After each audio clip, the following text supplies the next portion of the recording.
How to hide hidden and recently deleted albums in iPhone.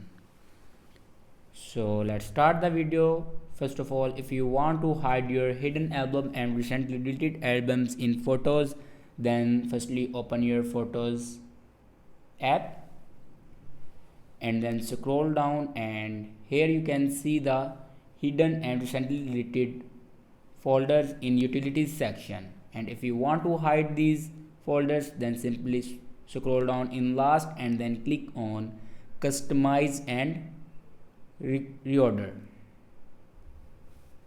Now here you can see the option utilities.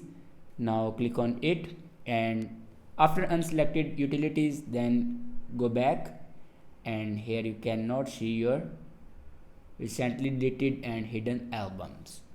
So this is the way to hide recently deleted and hidden albums in iPhone. I hope this video is helpful for you. Thanks for watching.